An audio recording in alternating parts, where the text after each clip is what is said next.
இல்லை, செங்கோட்டையன் சொன்னது உண்மைதான், உண்மைதான். ஆனால் பீஸ் போன பல்புங்கள்லாம் ஒன்றா சேருதுங்க. ஓபிஎஸ்ஸு, ஓப்ளஸ்ஸு, டிடி தினகரன், 420. ஏங்க அவனை மாதிரி வேஷக்காரங்க வேறு எவனும் கிடையாதுங்க. அவனை மாதிரி வேஷக்காரன் ஜெயலலிதா இருந்தாக்கா அவன் போவானா? ஜெயலலிதா இருக்கும்போப்போ இந்த மாதிரி ஒரு சம்பவம் நடந்தாக்கா உன்னை பற்றி யாருக்கும் தெரியாதா? அந்த அம்மாவை சாவச்சதே இந்த மன்னார்குடி தானே. தத்து பிள்ளைன்னு சொல்லிட்டு அறிவிச்சு பண்ணாங்க பாருங்க. அன்னைக்கு பிடிச்ச சனியை ஜெயலலிதா சமாதிக்கு போகலாமா? உன் அம்மா, அந்த அம்மா வாங்க வாங்க வாங்க வா சார் செங்கோட்டையா வா வா வா வா என் சமாதிக்கு வான்னு கூப்பிட்டாங்களா? திமுக பயப்படுது விஜயை பார்த்து. அண்ணா திமுக தைரியமா நிற்குது. ஆதிலேருந்து திமுக திசை திருப்பி இப்படி இப்படி மடமாற்றி பேசுறதுல ரொம்ப கெட்டிக்காரனுங்க. செத்து போனவங்க அவனுங்கெல்லாம். அமித்ஷா கொஞ்சம் அவரு போடான்ட்டாரு. ஜாவ் ரே ஜாவ் ஜாவ் ஜாவ் அப்படின்ட்டாரு.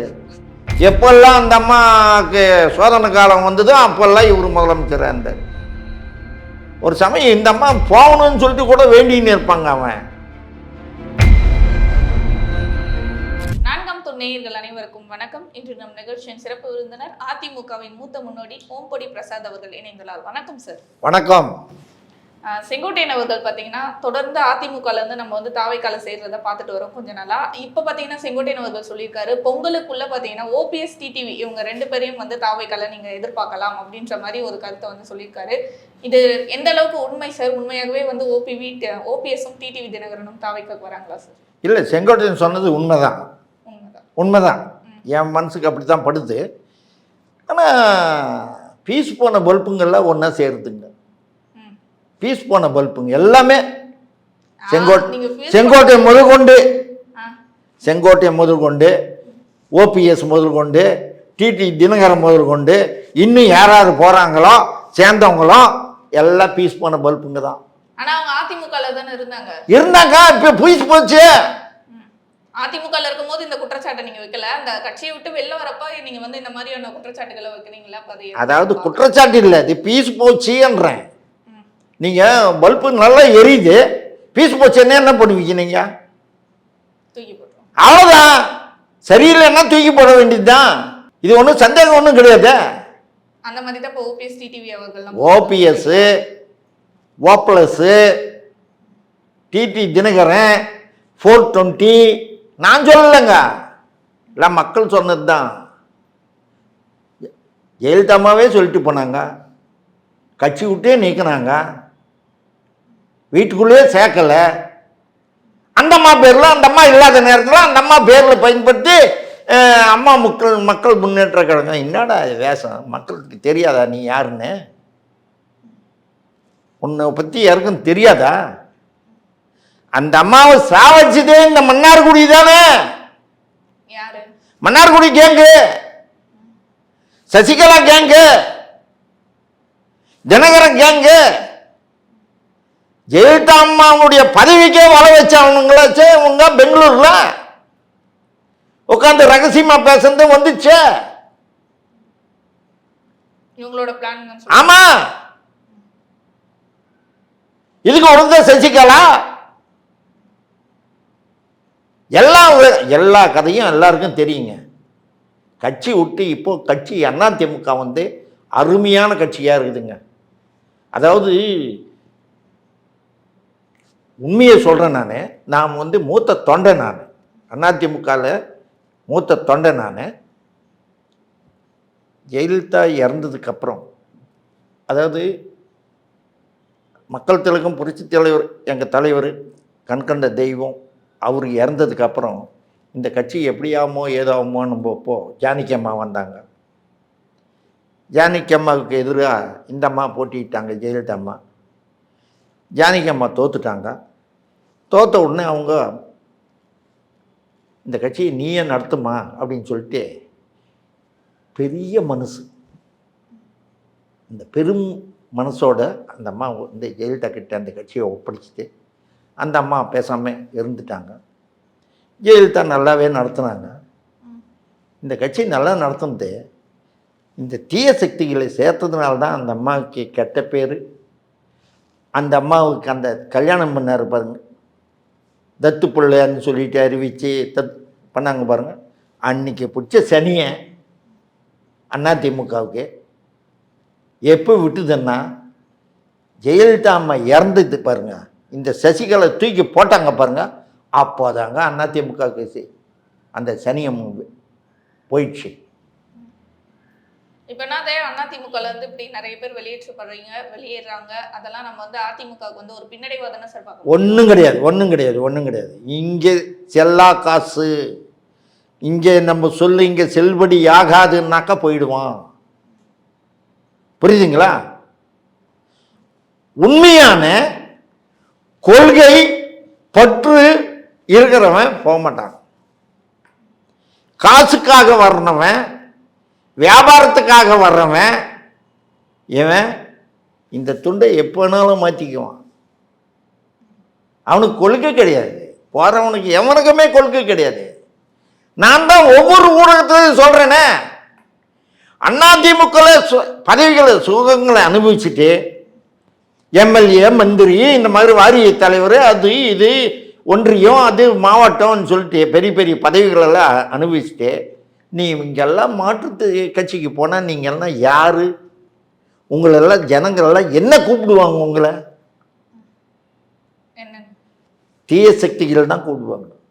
ஆனா அவர் தூய சக்தின்னு சொல்றாரு. நீங்க சொல்றீங்க இல்லையா, இது வந்து கட்சி துண்டை வந்து மாத்திக்கிறீங்கன்னு. ஆனா செங்கோட்டையன் அவர்கள் இப்போ வரைக்கும் அவர் பாக்கெட்ல இருக்கட்டும், பிரஸ் மீட் கொடுக்கும்போது முன்னாடி போட்டோவா இருக்கட்டும், ஜெயலலிதா அவர்களையும் புரட்சி தலைவர் எம்ஜிஆர் அவர்களையும் தான் வச்சுட்டு இருக்காரு சார். ஏங்க அவனை மாதிரி வேசக்காரங்க வேறு எவனும் கிடையாதுங்க.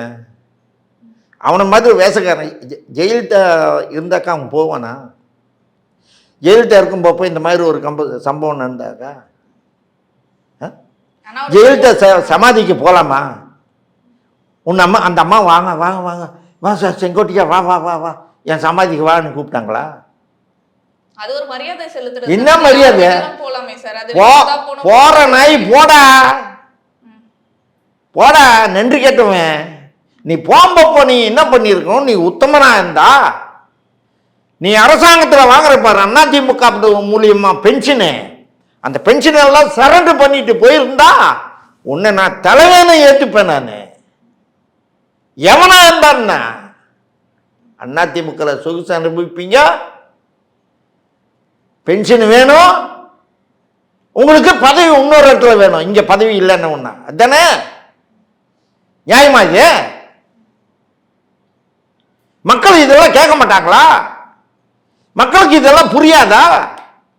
அதாங்க ஒரு எடப்பாடியார் சரியா கேட்கிறாருங்க.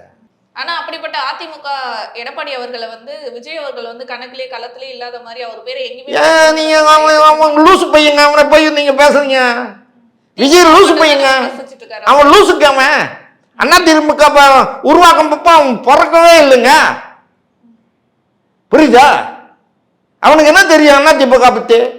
அதிமுக எத்தனை பேர் மந்திரிகளை உருவாக்கி கொடுத்தது, எத்தனை எம்எல்ஏங்க எத்தனை எம்பிகளை உருவாக்கிச்சு? நீ ஒருத்தனை காட்டுறா, ஒரே ஒருத்தனை நீ கெளிக்கிறதே தப்பு, கெளிக்க முடியாதுன்ற நான் சேலஞ்சு பண்றேன். நான் விஜயோ கெளிக்கிறது முடியாது. ஓட்டு மக்கள் கிட்ட இருக்குதுங்க. சினிமா எல்லாரும் பார்க்கலாங்க, நான் கூட பார்ப்பேங்க. விஜய் சினிமான்னா நான் கூட தான் பார்ப்பேன். நீயே திமுக கூட ரகசிய கூட்டணி வச்சுன்னு இருக்கிறீங்க. நீங்க திமுக கூட சொல்றீங்க. ஆனா இன்னொரு கருத்து எப்படி தெரியுமா வந்துட்டு இருக்கு? இப்ப வந்து அதிமுகல இருந்து ஒவ்வொருத்தரா அனுப்புறது எதுக்குன்னா, இப்ப நேரடியா வந்து கூட்டணிக்கு கூப்பிட்டு பாத்தீங்க, வரல விஜய் அவர்கள். இப்ப நம்ம நேரடியா கூப்பிடாம நம்ம அதிமுகல இருந்து ஒருத்தரையா அனுப்பி அவரோட மனசை மாத்தி மொத்தமா கூப்பிட்டு வந்து நம்ம கூட்டணியில இணைச்சுக்கலாம் அப்படின்ற ஒரு அதிமுகக்கு அப்படி ஒரு எண்ணம் கிடையாது. கருத்துக்கள் வந்து அதிமுகக்கு அந்த மாதிரி ஒரு எண்ணங்கள் எல்லாம் கிடையாது. திமுக பயப்படுது விஜயை பார்த்து, அதிமுக தைரியமா நிற்குது. இதுதான் உண்மை. மக்களுக்கு தெரியும், ரசிகர்களுக்கு அவங்க ரசிகர்களுக்கே தெரியும். திமுக விஜய் அவர்களை பார்த்து பயப்படுதா? திமுக பயப்படுது. ம். ஆனா ஒண்ணு, இதுல ஒரு முக்கியமான விஷயம் சொல்றேன். திமுகவும் விஜய் கட்சியும் கூட்டணியில இருக்குது. அது தெரியுமா உங்களுக்கு? கூட்டணியில இருக்கு. ஆமா, ரகசியம் ரகசியம். இது எப்படி நீங்க சொல்றீங்க? நான் சொல்றேன், ஆதாரமா சொல்றேன், ஆதாரம் காட்டுறேன். எப்படி சார்? விஜயனுடைய படம் இருக்குதுல்ல, இப்ப நேத்து ரிலீஸ் ஆச்சா? ஆமா, கடைசி படம் அது. ஜனநாயகன். அது யாருக்கு அம்மா கொடுத்தாங்க? யார் வாங்கினாங்க? யார் வாங்கினாங்க? திமுக கம்பெனி, ரெட் ஜெயின், அவங்க தான் வாங்கியிருக்காங்க. ஏன்னா ரெட் ஜெயின் வாங்கலையே சார். இப்போ அவங்க வந்து ஜீ தமிழுக்கு தான் அவங்க கொடுத்துருக்காங்க. ஜீ தமிழ்ல தான் அந்த ஆடியோ லான்ச் ஆனது வந்து அதெல்லாம் நடக்கும் ஜீ தமிழ்ல எல்லாம். இது காப்பி ரைட்ஸ் எல்லாம் அங்க இருக்குது. போட்டியே போயிட்டு இருக்கே, பராசக்தியா ஜனநாயகனா அப்படின்ற மாதிரி. நீங்க பாருங்க, திமுக அவனுடைய அந்த கம்பெனிக்கு தான் இந்த பணமே போகுது. இல்லைன்னு சொல்லுங்க. விஜய வந்து வெள்ளை அறிக்கை கொடுக்க சொல்லுங்க. இது இந்த படம் வந்து என்னுடைய கடைசி படம், இந்த படத்தை நான் வந்து டிஸ்ட்ரிபியூஷன் வந்து இவங்களுக்கு தான் கொடுத்தேன், இவங்களுக்கு தான் கொடுத்தேன்னு சொல்லுங்க பார்க்கலாம். திமுக கொடுத்துருக்காங்க. அதனால தான் சொல்றேன் கூட்டணின்ட்டு. இது வந்து நீங்க சொல்லி தான் இப்ப நாங்க கேள்விப்படுறோம். இல்லங்க, நீங்க என்னங்க, நீங்க நெட்ல தேடி பாருங்க யாருக்கு கொடுத்தாங்கன்ட்டு தெரியும். நெட்ல தேடி பாருங்க. ரெண்டாவது வந்து இவங்களுக்கு திமுக காரனுக்கு எப்படின்னு கேட்டாக்கா, பணம் இருந்தா போதுங்க. எவனே இருந்தா என்ன, பணம் கொடு பணம் கொடு பணம் கொடு, பணம் பேய்ங்க, பிசாசிங்க. புரியுதுங்களா? அவன் நல்லவனா கெட்டவனா எப்படி வந்தது பணம்ன்றதை பற்றி கவலை கிடையாது. புரியுதுங்களா? இந்த தமிழ்நாடு அழியணும்னாக்கா, நல்லா இருக்கணும்னாக்கா திமுகவால் அழியும், அண்ணா திமுகவில் வளரும். இதுதான் உண்மையான சமாச்சாரம். அப்ப தாவேகா இதுல என்ன நிலைப்பாடு? தாவேகா கட்சியாக நாங்கள் ஏற்றுக்கிட்டதே கிடையாது. தாவேகா என்னங்க சார் 4 முனை போட்டியா வந்து இந்த தேர்தல் அமையும் சொல்லி நான் சொல்றது கேளுங்க. 4 முனை இல்லை, எத்தனை முனைன்னு வச்சுக்கிட்டு போட்டோங்க. மக்கள்கிட்ட இருக்குதுங்க சக்தி, மக்கள் சக்தி. ஆனா திமுக இப்ப வரைக்கும் வலுவா தான் இருக்குது. அதிமுகக்குள்ள உட்கட்சி அந்த பிரச்சனைகள் போய் நீங்க வந்து உட்கட்சி பிரச்சனை. நான் ஒண்ணு சொல்லட்டுங்களா? திமுகவுக்கு திசை திருப்பி பேசுறதுல வல்லவனுங்க. இப்ப இல்லை, ஆதியிலிருந்தே திமுக திசை திருப்பி இப்படி இப்படி மடமாத்தி பேசுறதுல ரொம்ப கெட்டிக்காரனுங்க. பொய்ய வச்சே வியாபாரம் பண்றவனு அவனுங்க. அப்ப இந்த வலுவாதான் இருக்கும்ன்றதே ஒரு பொய். அண்ணா திமுக ஆட்சி அமையும்ன்றது அதிகாரிகளுக்கு தெரிஞ்சு போச்சு, மக்களுக்கு தெரிஞ்சு போச்சு, மந்திரிங்களுக்கு தெரிஞ்சு போச்சு. அதனால்தான் இங்க அராஜகம் கட்டமைத்துட்டு இருக்காங்க. இப்ப அமித்ஷா அவர்கள் வந்திருக்காரு இல்லையா சார் தமிழகம்? இப்ப எதுக்கு வந்திருக்காரு? என்ன மாதிரியான பின்னணி இருக்கும் சார்? இப்ப அமித்ஷா அவர்கள் வருகையால என்ன மாதிரியான பின்னணிகள் இருக்கும்? அது வந்து நான் அவரு கேட்கல. நான் என்ன பேட்டி கொடுத்தாக்கா நான் கேட்பேன். ஒருவேளை ஓபிஎஸ் டிடிவி அவர்கள் வந்து அந்த கட்சிக்கு போறது ஏதாச்சும் பேச்சுவார்த்தை அந்த மாதிரி ஏதாச்சும்? அதெல்லாம் எனக்கு தெரியாது. நான் அவர்கிட்ட கேட்டு வேணுமென்னா நான் உங்ககிட்ட தகவல் சொல்றேன். செத்து போனவங்க அவனுங்கெல்லாம் அமித்ஷா கொஞ்சுவார். அவரு போடான்ட்டாரு, ஜாவ் ஜாவ் ஜாவ் ஜாவ் அப்படின்ட்டாரு. இப்போ ஓபிஎஸ் டிடிவி அவர்கள்லாம் வந்து தாவேக்காக்கு போயிட்டாங்கன்னு வச்சுப்போம். அந்த தாவேக்கான்றது நிலைப்பாடு எப்படி சார்? அவங்களோட அந்த பலம்ன்றது ஏறுமா இல்லை இறங்குமா? நம்ம பொதுவா அந்த கருத்து கணிப்புல இருந்து எப்படி? ஏங்க அண்ணா திமுகல இருந்துக்குன்னே எவ்வளோ குறைச்சல் குத்தானுங்க. அவனு ஏறாத சுப்ரீம் கோர்ட்டு வரலும் போயிட்டு வந்தானுங்க. இந்த தீய சக்திகள் யாரு? ஓபிஎஸ், டிடி தினகரன், இந்த ஜால்ராங்க எல்லாமே அதிமுக இருக்க வரைக்கும் தான் தீய சக்திகள். தாவேக்காக்கு போயிட்டா தூய சக்திகள் சார். அதான் தீய சக்தி. அதே ஒரு தடவை முதல் குத்திட்டாக்க அது அவ்வளோதான். இப்போ இந்த தீய சக்திகளை எப்படி சமாளிக்க போறான்னு ஜோசப் விஜய்க்கு தெரியாது. ஜோசப் விஜய் இன்னும் கற்றுக்க வேண்டியது நிறையா இருக்குது. ஆனா எல்லாரோட மனதிலும் இன்னொன்னு பாத்தீங்கன்னா இந்த எண்ணம் தானே இருக்கு, பரவாயில்ல மூத்த முன்னோடிகள்லாம் வந்து வந்துட்டு இருக்காங்க, அதிமுக இருந்து பெரிய பெரிய தலைவர்கள்லாம் வராங்க, அப்ப தாவேக்கா வந்து இன்னும் பலம் அடைஞ்சிரும், ஜெயிக்கிறதுக்கு 100% வாய்ப்பு இருக்கு. நல்லா தெரிஞ்சுக்கிங்க, அதிமுகவுக்கு இவங்க போறதுனாலயோ அங்க போறதுனாலயோ ஒரு கடுகளவு கூட ஒரு பாதிப்பு கிடையாது. இன்னொன்னு கேள்விப்பட்டோம் சார், ஓ பன்னீர்செல்வம் அதாவது ஓபிஎஸ் அவர்கள் பேர் வந்து உண்மையான பேரே அது கிடையாது. ஐயா உண்மையான பேர் இல்லைங்க, அவரு வந்து ஸ்ரீவில்லிபுத்தூர்ல பிறந்தாருங்க அவரு. ஓபிஎஸ் பேச்சிபுத்தி அவர் பேரு. அப்ப தேனி பெரிய குளம் இல்லையா? அதெல்லாம் வந்து பழக்கம் வந்தவங்க அங்க, புரியுதுங்களா? அவரு வந்து ஸ்ரீவில்லிபுத்தூர்,